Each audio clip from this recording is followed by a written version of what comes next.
Do you remember when an entire country stopped? When schools closed early? When offices went silent around radios? When millions gathered around television sets in the middle of workdays because nothing else mattered? This was not war.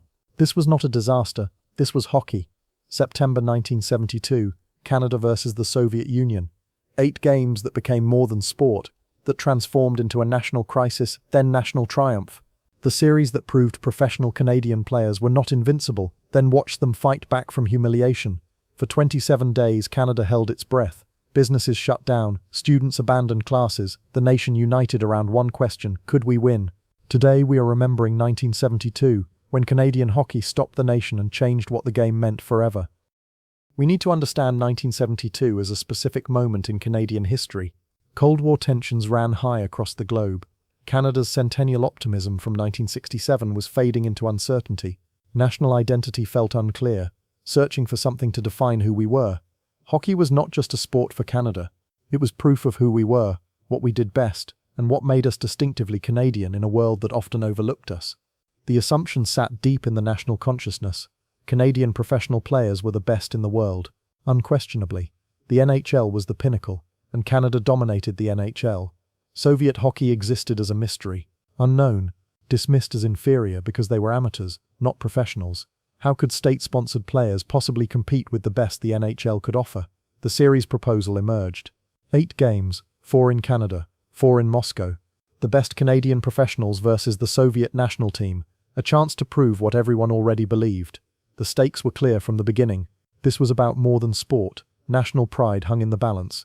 Cold War superiority would be tested on ice. Canadian identity itself would be validated or questioned. The series would reveal uncomfortable truths before delivering redemption. 27 days that would stop the nation and change Canadian hockey forever. It began with absolute confidence that bordered on arrogance.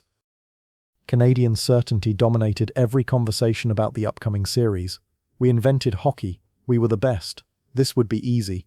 The logic felt unassailable. Media predictions were unanimous. Canada would win every game, probably by large margins. Soviet amateurs stood no chance against NHL professionals. The reasoning seemed sound. NHL players were professionals who played the best hockey in the world. The Soviets were amateurs. How could they possibly compete? Team Canada assembled incredible talent. Phil Esposito, Bobby Clarke, Paul Henderson, Ken Dryden, Frank Mahovlich, Ivan Kornoyer, the best players Canada could offer. But Bobby Orr was injured. Bobby Hull was excluded for jumping to the WHA. 2 of the best players in the world would not wear Team Canada colors. Soviet preparation remained unknown but was intense. They had trained together for months as a unit, playing a different style built on constant motion and team cohesion. Canadian preparation was rushed. Players came from different NHL teams with minimal practice time together. Chemistry would have to develop quickly. The first game was set for September 2, 1972, at the Montreal Forum. The atmosphere was pure celebration, sold-out arenas, Canadian flags everywhere. Victory was assumed, not questioned. This would be a showcase of Canadian hockey dominance, an easy series win, confidence without preparation, assumptions without evidence, pride that would soon face a shocking reality. September 2, 1972, arrived with celebration. It ended with stunned silence. The first game began exactly as predicted, then became a nightmare. September 2, 1972, at the Montreal Forum. 30 seconds in, Phil Esposito scored for Canada. The celebration erupted. This would be easy, just as predicted. Then the Soviets responded with hockey Canada had never seen. Constant motion, precise passing, disciplined positioning, relentless skating. Canadian players looked slow and confused, unable to match the Soviet pace. By the end of the first period, tied 2-2, Canadian confidence was wavering visibly. This was not supposed to be competitive. The game unraveled. Soviets dominated. Canadian defense collapsed. Final score USSR 7, Canada 3. On Canadian ice in front of shocked Canadian fans. The silence in the forum was profound. Disbelief, confusion, anger. How was this possible? National reaction was immediate. This was not supposed to happen. Professional NHL stars had been destroyed by Soviet amateurs. The media scrambled to explain. Bad ice, bad luck. Team Canada would adjust. But the truth was visible. Soviet hockey was sophisticated, disciplined and superior in that moment. Canadian assumptions had crashed against reality. Canadian hockey supremacy was revealed as a myth. National identity was shaken. What changed overnight was profound. From celebration to crisis, from certainty to fear, pride comes before the fall. Canadian hockey fell hard in Montreal. Game 1 was supposed to be an aberration. Games 2, 3 and 4 in Canada proved it was not. The crisis deepened as the series continued across Canada. Game 2 in Toronto on September 4. Canada won 4-1, but the performance was unconvincing. The Soviet goalie was injured. Team Canada still looked disorganized. Game 3 in Winnipeg on September 6. A 4-4 tie. Another disappointing result. Canada could not dominate even at home. Game 4 in Vancouver on September 8 brought the low point. The Soviets won 5-3, taking the series lead.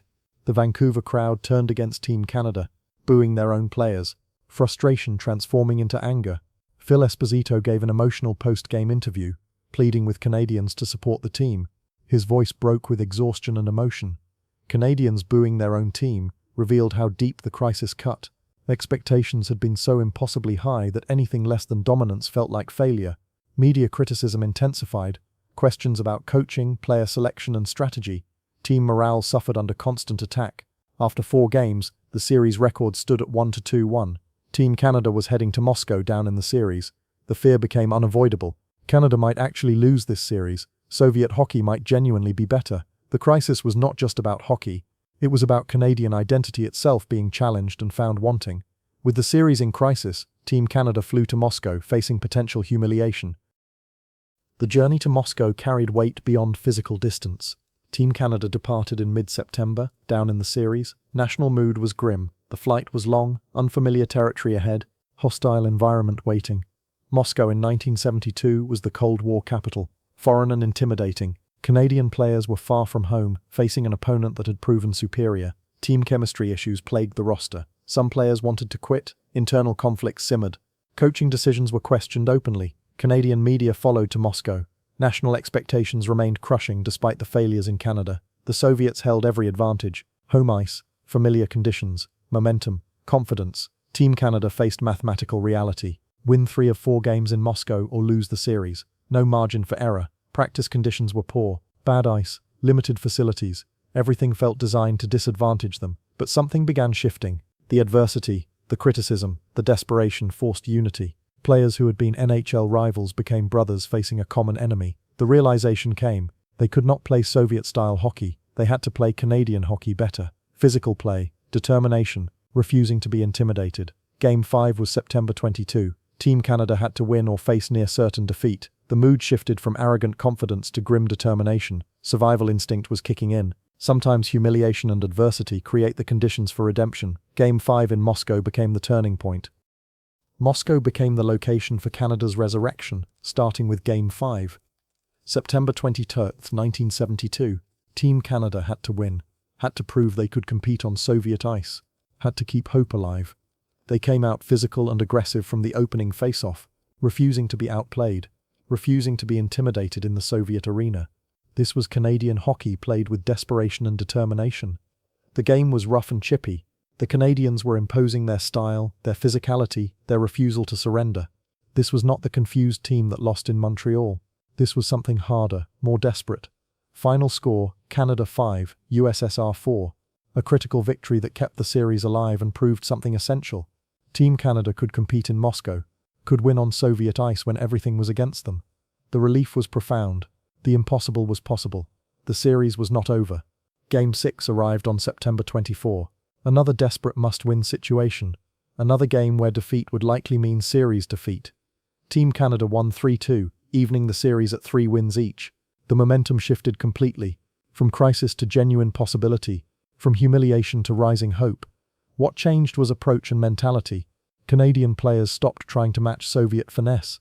They played to their own strengths instead of attempting to mirror Soviet style. Physical play at every opportunity, crashes to the net, high shot volume, intimidation, determination that would not break. This was Canadian hockey at its most fundamental, stripped of pretension. The Soviet team looked rattled for the first time in the series. Their invincibility was gone. They could be beaten. They could be frustrated. They were not untouchable. Canadian fans watching at home felt hope replacing despair. Belief was returning. The series everyone thought was lost was suddenly tied. Everything was possible again. The series now stood at 3-3 with 2 games remaining. Tied. Even. All the dominance the Soviets displayed in Canada had been answered in Moscow. Game 7 would determine everything. The winner would have series advantage going into the final game. The loser would face elimination pressure. The intensity in the Moscow arena was visible and palpable. Canadian determination showed in every shift. Soviets were under pressure for the first time, responding to Canadian physicality rather than dictating play. The national mood in Canada transformed. The impossible seemed possible again. What had felt like inevitable defeat now felt like potential triumph. Team Canada had transformed through adversity, from overconfident to desperate to determined, finding their identity not through skill alone but through resilience and refusal to surrender. Game 7 would set up the most dramatic finale in hockey history. Game 7 carried stakes that felt impossible to bear. September 26, 1972, in Moscow. The winner would take the series lead with one game remaining. The loser would face elimination pressure in Game 8. Everything hung in balance. The stakes could not be higher or clearer. Lose and face a must-win Game 8 with all pressure on your shoulders. Win and play the final game with series lead and momentum. The game was tense from the opening face-off. Physical. Both teams desperate. Every shift carried the weight of national expectations and personal pride. Canada took an early lead. The Soviets fought back with the skill and system that had dominated earlier games. Momentum swung constantly. Neither team could establish control. The game refused to settle. The intensity was visible in every moment. Every shift mattered. Every penalty was crucial. No room for error. No margin for mistakes. One bad bounce could determine everything. Paul Henderson scored the winning goal. He was becoming the unlikely hero of the series. This was his third consecutive game with the winning goal. A solid NHL player transformed into national savior. Final score, Canada 4, USSR 3.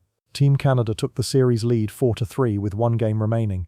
The celebration was muted and careful. One game remained, nothing was won yet. But the position was strong. Canada held the series lead going into the final game. The mathematics favored Team Canada now. Win or tie would claim the series. The Soviets had to win Game 8 outright or lose the series. The pressure shifted. September 28 approached.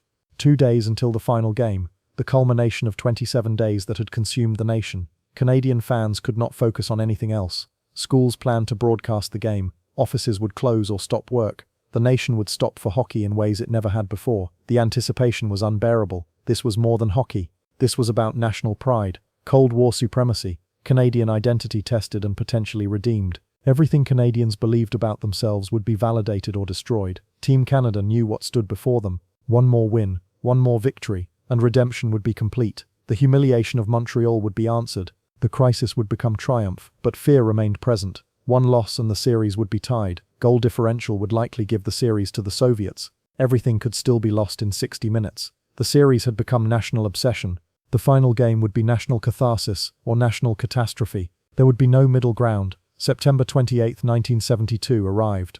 Canada stopped breathing. The final game began at 12:30 p.m. Eastern Time. Schools closed, businesses shut down. The nation gathered around televisions and radios. An estimated 16 million Canadians were watching, nearly 3/4 of the entire country. The largest audience for any event in Canadian history to that point. Everyone stopped for this moment. Game 8 began with intensity that felt unbearable from the first second. Every moment mattered. Every shift could change everything. The Soviets scored first, then Canada tied. Back and forth, neither team could pull away. The game refused to settle into any pattern. Pure desperation on both sides. The third period arrived with the score tied 5-5. The series was on the line. Everything 27 days had built toward came down to 20 minutes of hockey. The clock ticked down. Minutes remaining. Still tied. The mathematics were cruel. A tie would give the Soviets the series on goal differential. Canada had to win, had to score. With 6:47 remaining, the Soviets scored. USSR 6, Canada 5. Team Canada was facing defeat, facing the humiliation of losing the series after coming so close to redemption. The desperation was total. Phil Esposito scored with 2:27 remaining. The score was tied 6-6, but a tie still meant Soviet victory. Canada still had to score again. 34 seconds left on the clock. Time running out. The impossible about to become reality. Phil Esposito took a shot. The Soviet goalie made the save, but gave up a rebound. The puck came loose in front of the net. Paul Henderson lunged forward, slid the puck past the Soviet goalie. Canada 7, USSR 6. 34 seconds remaining. The explosion of emotion was instant and total. The Team Canada bench erupted. Canadian players were crying, hugging, collapsing with relief and joy. Foster Hewitt's call echoed across the country, his voice rising with the moment. The final seconds ticked away like hours, each one carrying unbearable tension. Then the horn sounded. Canada won the series 4-3-1.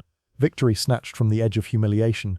Henderson's goal became the most famous in Canadian history, the moment frozen in time. Where were you when Henderson scored? The question every Canadian of that generation could answer. The roar across Canada was audible. Spontaneous celebrations erupted in every city and town, cars honking, people crying and hugging strangers. The release of 27 days of tension and fear and desperate hope. What it meant went beyond the scoreboard.